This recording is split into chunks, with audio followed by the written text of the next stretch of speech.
adaptarla a las nuevas condiciones sociales, políticas y económicas de Colombia.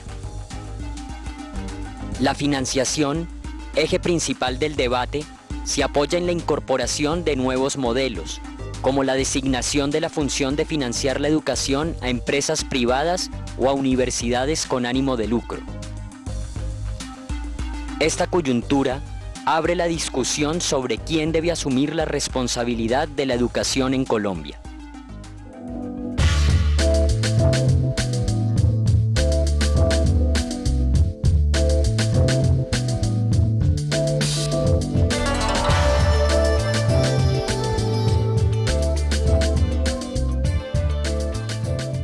La propuesta que se está planteando desde el gobierno nacional entra a contemplar una serie de modificaciones sustanciales frente al esquema de financiamiento que estaba planteado en la Ley 30 en sus artículos 86 y 87, y que es bueno señalarlo, fueron formulados para un sistema universitario que no tenía mayores perspectivas de desarrollo, y en esa medida los presupuestos que hoy constituyen, entre otras, siguen constituyendo, entre otras cosas, la base presupuestal fundamental de las universidades del Estado, fueron concebidos para el mantenimiento de un sistema universitario estatal tal y como se encontraba al momento de expedición de la ley. Los recursos del artículo 87, que se suponía iban a incrementar la base presupuestal, con el acumulado del tiempo ni siquiera resultaron suficientes para financiar los recursos que se requerían para cubrir una serie de necesidades derivadas del desarrollo de la Ley 30. Los aportes de la Nación a las universidades están regulados por la Ley 30, que dicen que siempre será, en términos reales, igual al anterior, más un tercio del crecimiento del PIB. Como el crecimiento del PIB en los últimos años ha sido alrededor del, históricamente, como de un 4%, eso quiere decir que en promedio se ha crecido, en términos reales, 1,5 puntos. Sin embargo, las universidades necesitan mucho más recursos.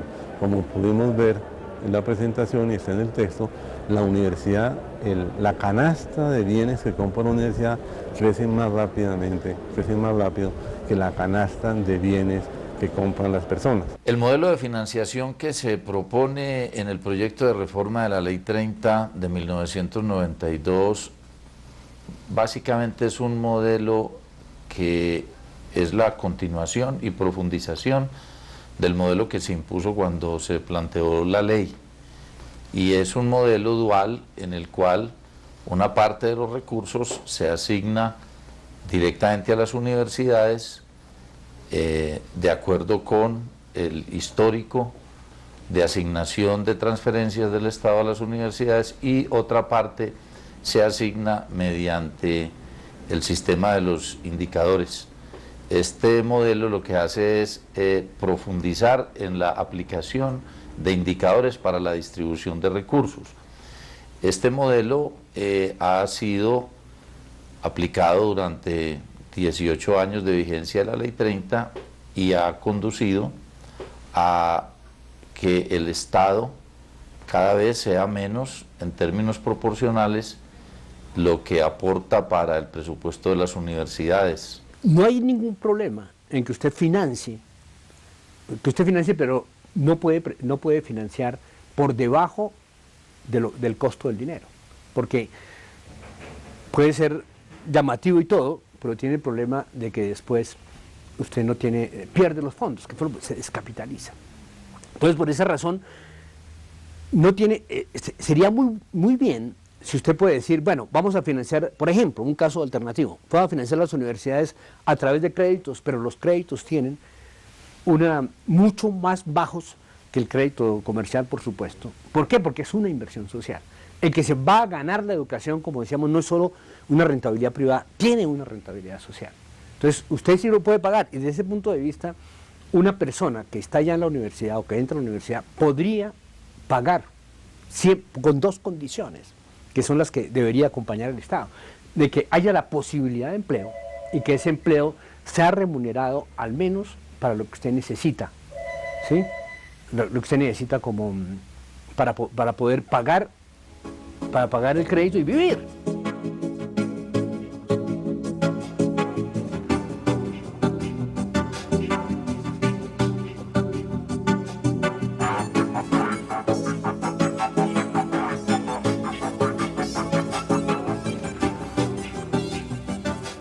Constitución Política de Colombia, artículo 67.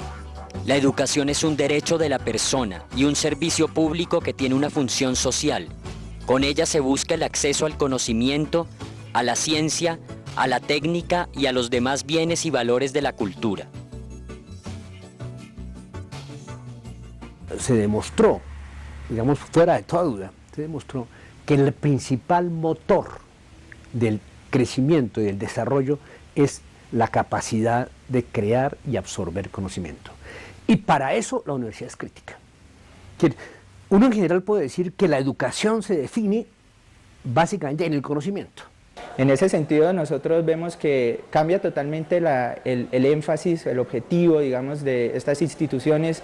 Ya no es educar, ya el objetivo no es generar un impacto en la sociedad, generar conocimiento para resolver el problema de la sociedad, sino que el fin es generar un margen de utilidades a partir del negocio de la educación.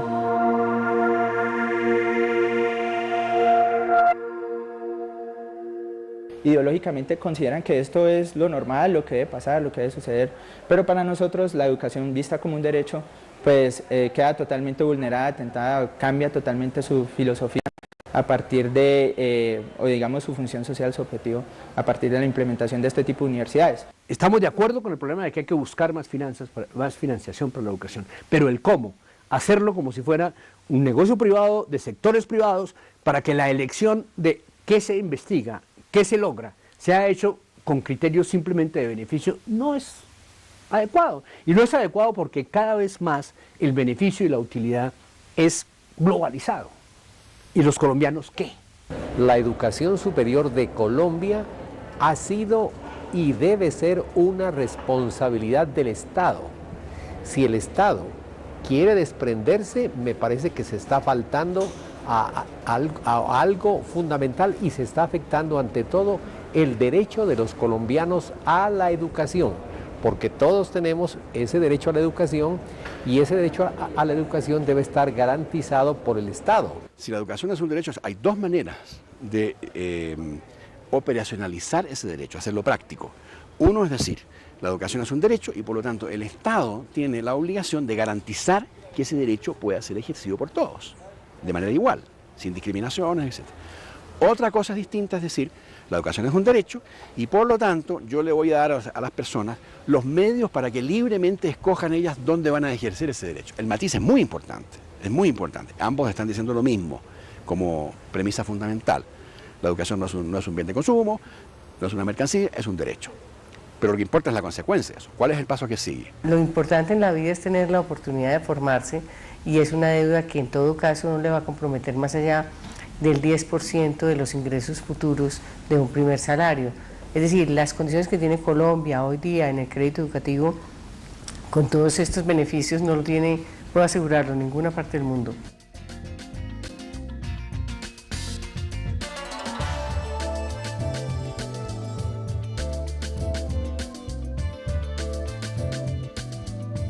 Constitución Política de Colombia, artículo 67. Corresponde al Estado regular y ejercer la suprema inspección y vigilancia de la educación, con el fin de velar por su calidad, por el cumplimiento de sus fines y por la mejor formación moral, intelectual y física de los educandos. Garantizar el adecuado cubrimiento del servicio y asegurar a los menores las condiciones necesarias para su acceso y permanencia en el sistema educativo. El mapa global de la reforma, de las metas, mejor, de educación superior es un asunto que llaman disminuir las brechas entre grupos sociales en términos de acceso y permanencia, digamos que es el tema de la cobertura. Otro es el tema de la pertinencia y la innovación y otro el tema de la calidad, ¿sí? Y en ese sentido, cuando pensemos en financiación hay que ver cómo en ese conjunto de metas está la real reforma de la educación, no solo en la Ley 30. Yo creo que el afán de la reforma es poder presentar al término del mandato del presidente Santos un incremento sustancial en la cobertura de educación real, no como en el pasado gobierno que sumaron el SENA, escuelas de policía, etc.